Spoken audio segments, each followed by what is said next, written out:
What are you doing here? You are here to listen to my story, right? Okay, yeah. I'm here to share my story with you. Hope it encourages someone out there. Where do I start? Mm, Let me start from my university days. Yeah, how I succeeded. Anyway, from the title, you know what I'm about to talk about. Okay, so in 2008, yeah, in 2008 I got enrolled in UB. UB is the University of Boya. Yeah, I got enrolled in UB into the Department of Women and Gender Studies and the Department of Journalism and Mass Communication.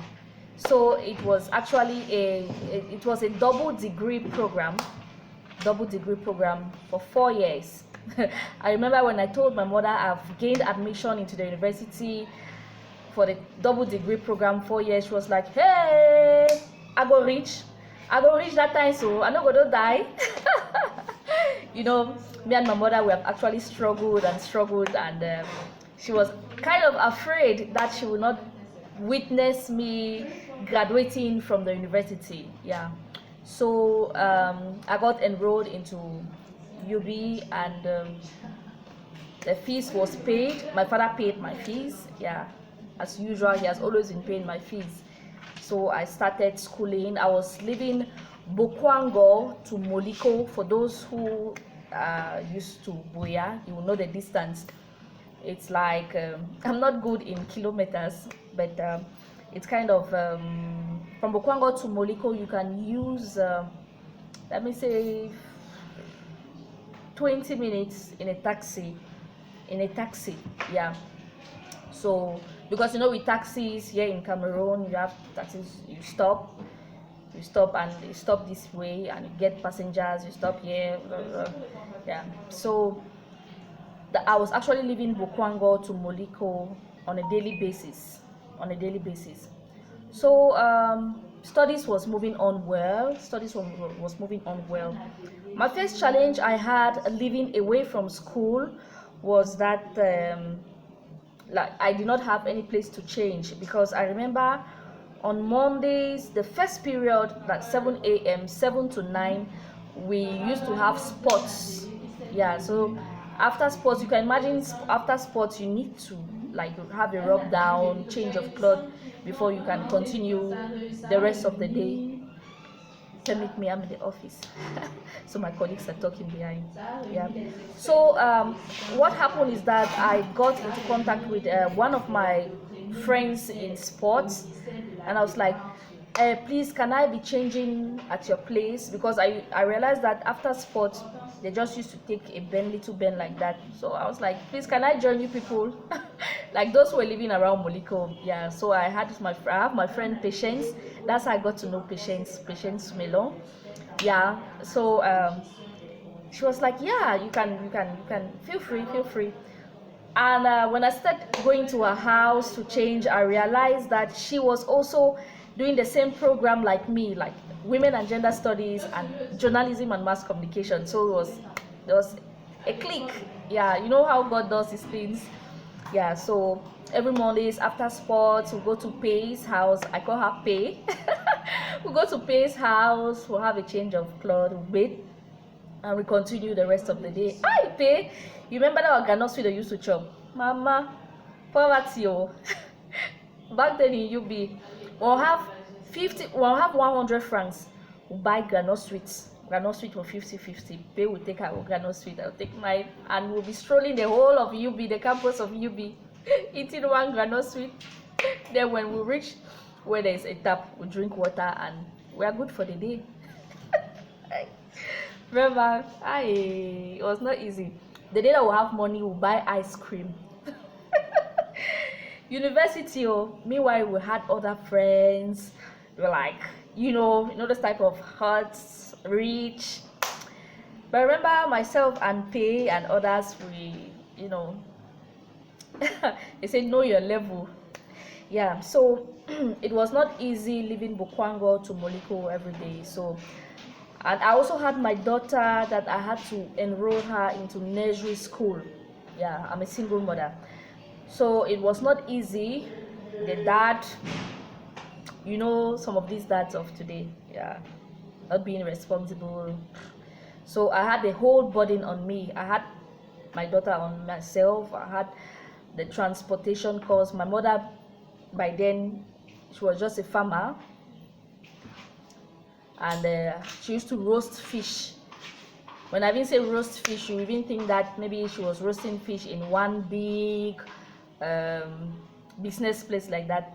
She'll buy 1 kilo or 2 kilo fish, and she'll go to one of these village bars there in Bukwango in the night with that cold. She'll go and roast the fish. They will not even get finished. She'll bring them back home.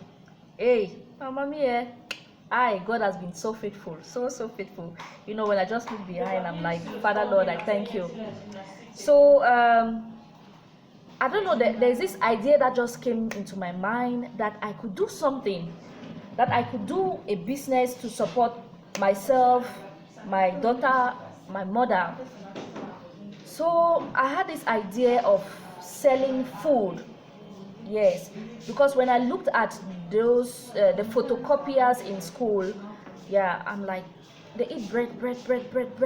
If I could make something different from fish pie, something different from bread, something different from the other stuff that were being sold in school, maybe they would like it. So the idea came into my mind that I could sell Kanda. The Cameroonians will know what I'm talking about. Kanda is they call it height and skin. the skin of the cow skin. Yeah, cow skin. Yeah, so I started selling Kanda. I'll buy Kanda from Great Support markets. I'll buy Kanda there, boil it, buy tomatoes, make the sauce. Yeah, my eyes scratching. Okay, I'll buy Kanda, make my sauce tomato, and I'll take it to school, and I'll start selling, and people used to buy. Those watching me and those who are my classmates, they'll testify in the comment section. They used to call me Mamik Pomo. I had this, my lecturer, Mr. Difang. She'll call me Mamik Pomo. Nigerians, they call Kanda Pomo.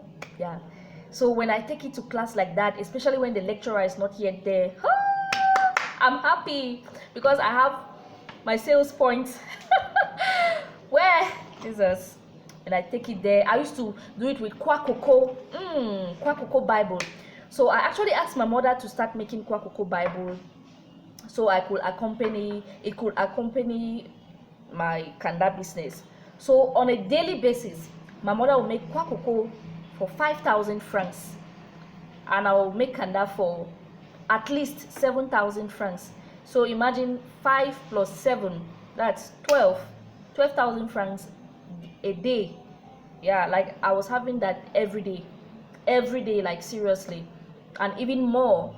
I remember during elections in UB, when you had the different parties, I made Kanda for 16,000, 16 good thousand, and I sold it in one day, in less than 24 hours. Yeah, so I'm actually sharing this story to encourage someone out there that it's not all rosy, but I just want to tell you that you can make it. Yeah, you can make it, because looking at my background, especially back then in my university days, it was not easy. It was not just easy, taking care of myself and the baby. My dad would pay my fees, and that was what I actually appreciated. But you had those handouts in school that we had to buy. I used to see some of my classmates, when they bring handouts, they were like, no, the money that their father gave them for handouts is not what. I could not go and start asking my father money for handouts. he was trying his own best. When he pays my school fees, the handouts, I had to handle that. So there are little things, my dressing and what, especially my daughter. I just had to start doing something to take care of us. So you can always, no matter the amount that you have, you can start a business with, well, not actually a very big business, because I remember how much did I start. I started that Kanda with um, it's not more than 5,000. I remember, let me say 5,000 francs. With 5,000 francs, I bought Kanda. I bought Kanda for 3,000. I bought tomatoes. I bought green spices. I bought oil. I remember the first oil I bought was I think it's oil for 500 francs. Granola oil for 500 francs. I do not even buy a liter. You can imagine. But when I sold my first Kanda, when I bought Kanda for 3,000 francs, it gave me 7,000. When I bought Kanda for 3,000 francs, it gave me 7,000 francs. I usually used to make 100% gain, at times 200% gain. You can imagine. So you might decide to do Kanda, you might decide to fry granules, to make granite sweets, coconut sweet. There are those type of petty businesses that you can do wherever you are. Even if you're a working class lady, you can still do that. Yeah, because after graduation, I started working in this same office. I sell Kanda. Yes, or I have sold Kanda, and I will still sell it. It's just that I actually don't have time now, since I'm always out in the field. But I will still do it because there's money in it. There's money in it. I used to tell my colleagues that that Kanda like that, if I concentrate only on that Kanda without this work, in fact, my Kanda business can pay me 3 times what I gain from this office. Yes, like seriously, there's money in it. It's true that one might say it's degrading, a journalist or a beautiful lady selling Kanda. See, when money is concerned, especially clean money, you should there are some things that you have to put aside. When you are hustling, the right hustle. My first chair in my house, I bought it from this Kanda. Because I'll be bringing to you my Yaoundé story, My first chair that I bought it from Kanda. Then there's one thing that I omitted. Back then in UB, when I was doing my Kanda business, I was not just eating the money. No, there's this thing that they call akawo. Akawo is like daily contribution. Yeah. So when I have my 12,000 francs, I might decide to keep 5,000 or any amount. I did not have any particular amount. Well, yeah, because there were days that I was saving more. There were days I was saving less. For example, the day that I have handouts, I will save less because I have to buy handouts, or kind of, So that's what I was doing, and every month it's like I was having my salary every month. Yeah, because every month I will go to that microfinance and collect my money, and that actually permitted me to do many other things. So like I said, I'm out to encourage somebody out there. You can always start from, they say little beginnings matter. And I used to remember when I have 7 a.m. classes and I have to leave Bokwango. You can imagine that at 7 a.m. I was already in class. And those who were living in Moliko, they were coming late. Yeah. And I was not just early. I was early with my Kanda. Hot Kanda. When I bring it to class now, I will just take off the lid. And the vapor, the scent, the flavor. Yes. So when the flavor goes round the class, even the lecturer gets attracted. They used to eat, oh. They used to eat. I mean, my lecturers, and they always appreciate. And when I take my Kanda out of class, and I'm walking with it round the campus, and they were like, "Is she a student?" Yeah, people were actually amazed and surprised when they knew that I was a student. They're like, "You're a student? A university student selling Kanda? Oh wow, that's good." You know, I'm like, "Thank you, thank you." Then my friends know me now. When you're not buying my Kanda, I'm not discussing with you. No. Why I get for this waste my time with you when you need buy my Kanda? No. When you want to discuss with me, wait, let me finish selling. Yes, when I finish selling my Kanda like that, then I had my friends Epe. After selling, they were like, "Priska, Betty, Priska." I say, "Yes, when I go take Yahoo, you can take ice cream." So it used to be fun. It really used to be fun. Used to be fun, yeah, and I enjoyed it. So please, whatever you're doing, if you're a housewife, you are a working class lady, you can always find some other thing to generate income. Where did my lighting?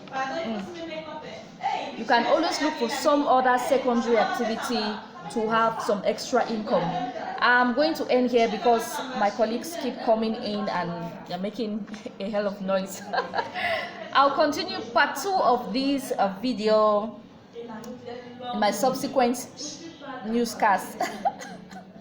Yes, newscast, you know, I'm used to saying newscast, life of a journalist / Kanda seller. Yeah, I'll be bringing more videos concerning my life, so you get to know me, and you might also propose on certain topics that you want me to talk on. I'm free, and so if it was your first time, I hope you enjoyed the video, and please don't forget to subscribe. You might want to share the video. Feel free to share. Thank you so much for watching. Thank you so much. Mwah.